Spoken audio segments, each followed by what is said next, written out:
Entonces, el primer tópico que vamos a trabajar con la generación de alarmas tiene que ver con alarmas que generemos de diferentes medios locales, ¿sí? Donde uno de los medios, vamos a resaltar, es a través de la salida del autómata programable, manejar elementos como lo que son lámparas. Las lámparas nos permiten hacer presentaciones de alarmas a nivel de, podemos hacer presentaciones de alarmas a nivel visual. Y la lámpara se puede poner lo suficientemente alta para que sea visible desde un lugar remoto o desde lejos, y esto permite saber cuándo hay que atender una alarma en un sistema de producción, una máquina, en un sistema determinado. Se recurre a las lámparas cuando, digamos, estamos en entornos altamente ruidosos, donde no se escucharía una alarma acústica. También lo contrario, cuando estamos en lugares tan silenciosos que la alarma irrumpe con el silencio, por ejemplo, en temas clínicos o similares, lugares donde no se debe hacer ruidos. Entonces, ahí se recurre también a las lámparas. Otro tipo de elementos que se pueden utilizar también son las bocinas, ¿sí? O buzzer, ¿sí? Que tienen la característica de permitirnos llamar la atención, ¿sí? Cuando el lugar no es lo suficientemente ruidoso y cuando el operario o quien debe atender la alarma no está viendo continuamente hacia la máquina. De pronto tiene su vista concentrada en otra parte, entonces poder dar una alarma acústica. Otro tipo de alarmas, ¿sí? Ya son alarmas que son por mensaje. Estos mensajes generalmente van a ir al tema de HMI, ¿sí? Del cual vamos a hablar más adelante cómo se manejan alarmas por HMI, bien sea HMI a nivel display LCD o HMI a nivel teléfono celular por Bluetooth. Entonces, esas son las diferentes formas de alarmas que podemos generar. Generalmente esas alarmas se captan, sí, las que vamos a ver en este momento se captan a través de entradas del autómata, y ahí es importante considerar varios aspectos. Uno, hay alarmas que debemos considerar si el contacto es. Adrián, te contesto cuando termine la grabación, la explicación para poder, anote por favor, para Listo, poder. profe, tranquilo. Gracias. Sí, entonces, es importante considerar qué tipo de contacto tenemos. ¿A qué se refiere esto? Yo puedo hablar de contactos normalmente abiertos o de contactos normalmente cerrados. Entonces, un contacto normalmente abierto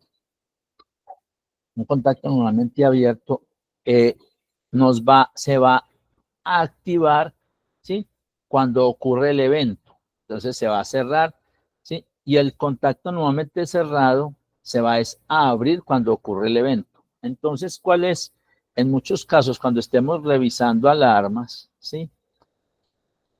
Donde lo que deseamos es detectar la ausencia de alguna señal, la ausencia de que algo está funcionando, trabajamos con normalmente cerrado. ¿Por qué? Porque nos va a permitir evaluar si la señal está, es porque el sistema sí entró, y el sistema sí entró, y cuando la señal desaparece es porque hubo una falla.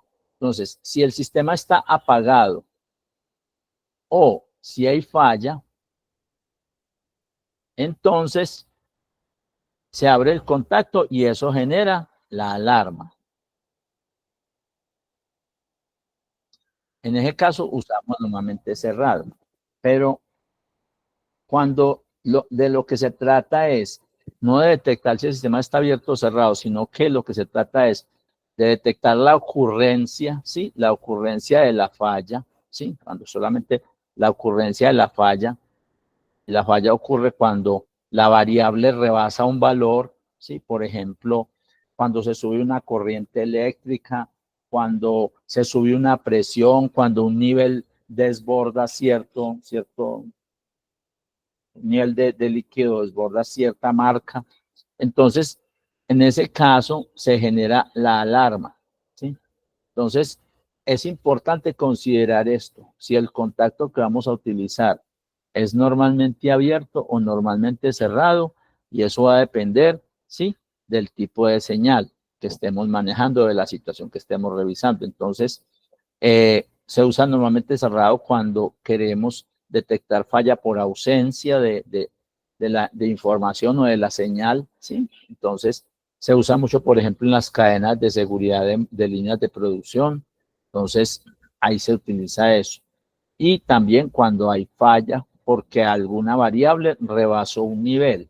Entonces, cuando rebasa niveles, por ejemplo, el nivel de temperatura, podemos tener termostatos. Es muy común en máquinas tener presóstatos que cuando se alcanzan las presiones críticas se disparen y ellos le informan al autómata sobre la alarma, ¿sí? Una cosa importante es que aquí estamos hablando de la generación de la alarma. No hemos mencionado todavía el concepto de la acción. Aquí la acción solamente la vamos a, a dirigir hacia el hecho de avisar que ocurrió la alarma, independiente de la medida que se pueda tomar, porque la medida que se puede tomar, nosotros podemos tomar medidas automáticas, pero las medidas automáticas hay que mirarlas con mucho cuidado, porque a veces cuando un sistema automáticamente está apagando un aviso de alarma, posiblemente estén escondiendo una alarma, ¿sí? Y sea peor, sea muy peligroso. Entonces, por ahora estamos hablando de avisar sobre las alarmas. Entonces, teniendo un contacto en la entrada del autómata, un contacto que nos avisa que ocurre una alarma, vamos a hablar en este momento de alarmas por, por rebase de valor, por ejemplo, una temperatura que se subió mucho y se disparó un termostato, un nivel de líquido que va a generar un derrame, independiente del nivel que se use para control. Aquí estamos hablando de entradas que manejan el tema de las seguridades de las máquinas o de los sistemas. Un motor que, bueno, ese no lo voy a considerar en este momento porque es un tema futuro, un motor que rebase cierta velocidad, y porque un motor podría rebasar cierta velocidad, en el futuro lo veremos, porque por ejemplo se desacopla la carga, un, un sistema un sistema que tenga una sobrepresión, que habíamos mencionado hace poco, una sobrepresión en las máquinas hidráulicas. Eso es muy importante porque evita posibles daños en todo lo que es mangueras, en válvulas, en revientes en cilindros, alarmas también porque de pronto hay intrusión, aunque eso también es un tema que a futuro miraremos, que es el tema de la intrusión en las máquinas, que es el tema de los tamper, ¿sí? Eh, el tema pero de todas maneras, el tema de intrusión, o sea, que una máquina fue abierta, ¿sí? O se abrió sola, ¿sí? Entonces, hay una serie de alarmas de ese estilo. Entonces, ¿cómo procedemos en el automata programable? Entonces, aquí tenemos el programa y vamos a mirar, entonces, a decir que esta entrada cero, ¿sí? Es la variable, la voy a llamar la variable del sensor, ¿sí? O sea, la que nos va a indicar que ocurre la alarma, ¿sí? Aceptar. Y vamos a, a nombrar aquí por la salida cero, vamos a poner la salida de alarma, ¿sí? Entonces vamos hablar de la alarma como tal, la salida que sale, la señal que sale, y entonces cuando ocurra la alarma, ¿sí? Entonces, el esquema más simple es que tenemos un estado en que no ocurre la alarma y otro estado, ¿sí? En el que ya estamos dando la señal de pánico. Entonces, en este estado está, agregamos la maniobra en este estado de la alarma. Entonces, con clic sobre la variable ACUM, le damos clic y aparece y pegamos la alarma. Entonces, en este estado está activada la alarma y en este estado de reposo no está activada. Entonces, digamos, este es el estado, lo vamos a llamar de activación. Listo. Entonces, aceptamos estado de activación, estado de reposo. Y podemos decir cuando una transición, ¿sí? De que cuando la alarma, cuando se active la variable sensor, inmediatamente dé la alarma y cuando posiblemente, ¿sí? Vamos a agregar aquí una transición un poquito más y decimos, si no está, si esta alarma no está y ha avisado siquiera un segundo, entonces digamos, si la alarma ya es igual a falso, ¿sí? Si la alarma, entonces vamos a agregar la variable sensor, ¿sí?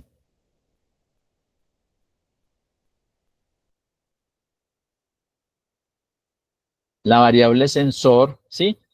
Igual no a verdadero, sino que a falso. O sea, si entonces, ¿cómo hacemos para que sea diferente de verdadero? Entonces vamos y le damos clic sobre verdadero, bajamos a estados lógicos y ahí escogemos falso. O sea, si la alarma no está. Eso es el más sencillo, pero puede pasar que la alarma ocurra y mismo salga. Entonces, si quiero que se fije siquiera unos segundos para que alcancen a saber qué ocurrió, entonces le podemos colocar una I aquí. Entonces, en este espacio blanco le damos clic izquierdo, pulsamos clic izquierdo y aparece la opción I. Eso hace que aparezca una segunda condición y ahí donde dice ACUM, pulsamos clic y le podemos agregar un tiempo. O sea, si hemos estado en ese estado, siquiera digamos 2 segundos o 3 segundos, digamos 2 segundos, entonces, ¿qué nos dice? Si ocurre la alarma, suena la alarma, bien sea que suena o se enciende. Y si ya la alarma desaparece y han pasado 2 segundos, entonces ya deja de mostrar la alarma. Ese es un caso inicial, pero entonces aquí es donde vienen varios tipos de situaciones. ¿Qué pasa si cada que la máquina arranca, ¿sí? Cada que arranca, esa alarma surge porque, por ejemplo, estamos detectando la corriente en el sistema y con un detector de corriente, no con un sensor. Sí, y entonces esa alarma surge cuando la máquina arranca, entonces nos estaría dando el problema de que la máquina cada que arranque nos da una alarma. Entonces para eso aquí arriba hay un temporizador que nos dice desde el inicio pasa un tiempo de 100 centésimas, 100 milisegundos antes de entrar a revisar. Entonces nosotros cambiando este tiempo, pulsando clic sobre ese 100, podemos cambiar el tiempo que el sistema va a ser insensible a esa alarma antes de empezar a revisar. Entonces uno dice, esta máquina, por ejemplo, tengo una máquina que arranca con las presiones disparadas y eso es normal y se demora en estabilizar presiones 10 segundos. Entonces aquí tenemos que poner un valor de 10.000. O sea que antes de 10 segundos la máquina, la secuencia no venga a reposo y por lo tanto no nos esté dando alarmas al arrancar que no corresponden a un tema de alarma, sino a un tema real ya de fallo, ¿sí? Es que el arranque no genere falsas alarmas. Entonces, para eso está este tiempo que muchas personas han visto ese tiempo y dicen, pero eso para qué siempre aparece. Eso tiene que ver con no detectar señales tan pronto como arranca el PLC. ¿Para qué? Porque muchas veces el PLC arranca con la misma máquina y la máquina arranca con ciertos parámetros disparados y no conviene detectarlos porque nos empieza a generar lógicas falsas. Entonces, para eso es ese tiempo. Otro caso es que a veces aparece la alarma por un tiempo tan corto que no debería ser considerada. O sea, yo digo, no, la alarma solamente la debo estimar si ya tiene más de 3, 4 segundos. Entonces, en ese caso, nosotros en lugar de detectar la variable, la alarma simplemente, entonces lo que debemos hacer es colocar un temporizador, que ya voy a colocar. Antes de eso, hago una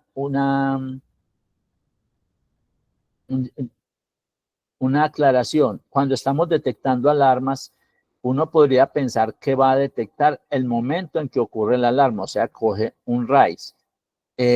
Hay una técnica interesante cuando uno maneja los arranques de máquina, que es arrancar las máquinas con RAIS por si hay una falla, no se quede, si se daña el sensor o el botón de start, la máquina no queda arrancando sola. Cuando estamos detectando alarmas, no se recomienda usar flancos ascendentes y no directamente el valor de la alarma. ¿Por qué? Porque si cuando ocurre la alarma, eso afecta la energía del tablero y en ese momento el PLC queda apagado temporalmente, la idea es que entonces el flanco no se vería. Las alarmas es bueno detectarlas por nivel. O sea, las alarmas las debemos detectar por nivel y no exclusivamente por flanco. Esto es muy importante. Volviendo al tema del temporizador, entonces nosotros aquí en lugar de detectar el sensor directamente, le damos la orden de poner una función. ¿Y qué función vamos a colocar? Vamos a colocar una función on delay. Entonces, ¿qué hace esa función on delay? Lo que hace es que nos entrega un verdadero después de que pasan ciertos milisegundos con la variable mayor a un valor. Entonces, ¿cuál es la variable que vamos a detectar? Entonces, vamos a detectar la variable del sensor.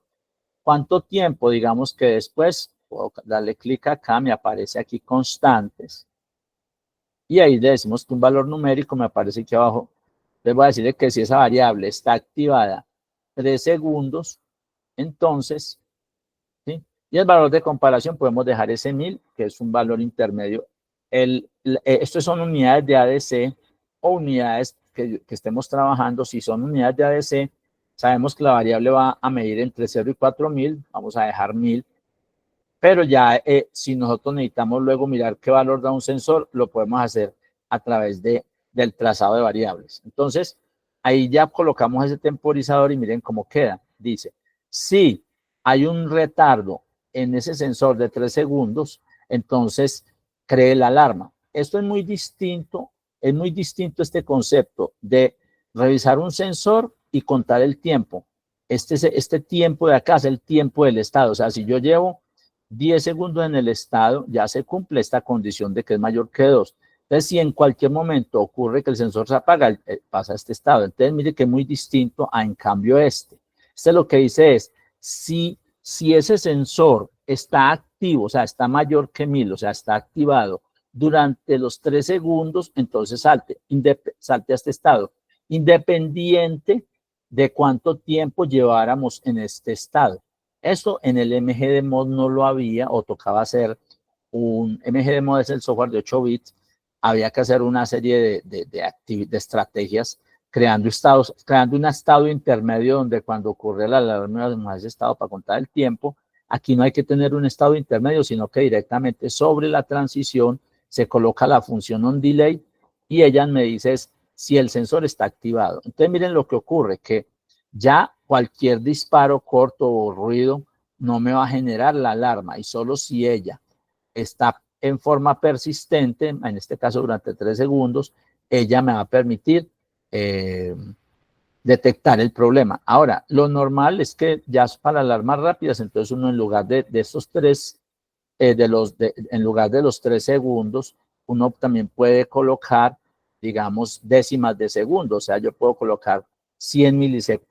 100 milisegundos, entonces esto es miren, 100 milisegundos son una décima de segundo, entonces estamos diciendo, hágame la alarma si la señal se mantiene durante una décima de segundo, es lo suficientemente veloz para alcanzar a detectar lo que va a pasar, pero es lo suficientemente lento para que un ruido que ocurra por X o Y motivo no vaya a disparar la alarma. Entonces, en alarmas hay que tener esa estrategia para no estar generando alarmas falsas.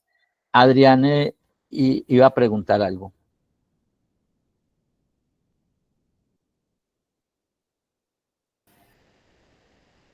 Sí, profe, lo que pasa es que entré un poco, entonces yo quería preguntar, alcancé a escuchar que habían tres sistemas de alarma, pero solamente la visual y la auditiva. ¿Cuál sería la otra? La otra sería el tema mensajes de HMI, o sea, es el autómata, colocarle una pantalla, que en su momento lo haremos, en este momento no lo vamos a hacer, o el autómata conectarlo por Bluetooth y en el teléfono celular tendríamos la alarma. Entonces, HMI es o en teléfono celular o a través de Bluetooth o en pantalla que se conecta al PLC. Profe, ¿hay alguna restricción con respecto a esa conexión Bluetooth? O sea, ¿qué tanto es la cobertura o cómo sería el sistema de control, digamos, si uno no está en el lugar de trabajo de la máquina o lo que sea que uno esté automatizando? Lo recomendable es que el Bluetooth lo recomendamos como herramienta de cercanía, o sea, 10, entre 10 y 30 metros, pero no, en muchos casos no pasar de 10. Cuando hablamos de alarmas tipo mensaje, ya estamos queriendo hablar cuando lo veamos, es porque estamos hablando de que ya se está informando de cuál es la alarma en particular y cuál puede ser la causa de esa alarma. Entonces, realmente nosotros podemos tener varias entradas que detecten alarmas, pero tenemos solamente, digamos, una indicación y ya con los mensajes se puede determinar cuál es la causa de la alarma e inclusive en algunos casos informarle al operario qué es lo que tiene que hacer para solucionar el problema rápidamente. Y entonces en esos casos se colocan lámparas o bocinas para que avisen a la distancia y la persona se acerca a la máquina y mira cuál es la alarma, la causa de la alarma. ¿Sí? Ese sería, digamos, el enfoque o la vista en ese caso. Profe, muchas gracias. Con mucho gusto. Entonces, aquí también es importante determinar entonces que estas alarmas, en este caso, nosotros vemos esta alarma, ¿sí? Y la pregunta es, ¿qué pasa si yo entonces tengo varias alarmas y varias salidas que informan alarma? No, en ese caso no se recomienda poner todas las alarmas en la misma tarea. Si esta alarma es la que vamos a detectar, ¿sí? Vamos a detectar este estilo de alarma y vamos a hacer esta misma situación con varias entradas y cada una me va a dar una luz hacia una salida independiente. Entonces lo más recomendable es clonar la tarea. O sea, esta alarma la ensayamos, ya funcionó, es segura, no me da falsos avisos. Le tengo el tiempo que ella no debe estar operando, entonces yo ya puedo esta tarea clonarla. Entonces le damos clic derecho sobre el minimizado de la tarea y aquí dice clonar la tarea. Ahí acabamos de clonar esa tarea. Ella, por supuesto, me va a trabajar con el mismo sensor y trabaja con una variable diferente de salida. Entonces yo puedo conectar. Le doy clic acá y le doy clic aquí en el plug.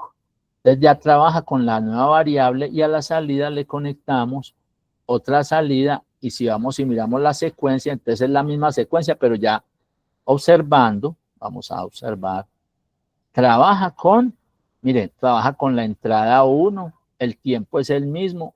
Aquí ya le puedo cambiar el tiempo porque puedo tener una alarma trabajando con una sensibilidad, otra trabajando con otra sensibilidad diferente. Mire, aquí ya no me activa la salida 0, ¿no? O la alarma, sino que me activa la salida 1, me detecta la entrada 1, el tiempo lo puedo cambiar, y aquí puedo cambiar el tiempo en el cual no es sensible al arrancar. Entonces, esto es una estrategia que es muy importante cuando estemos hablando de alarmas. En lugar de tratar de hacer una secuencia compleja, pues hacemos secuencias simples, ¿sí? De alarma que me generan una seguridad interesante y hacen que cada alarma la pueda setear por aparte. Y va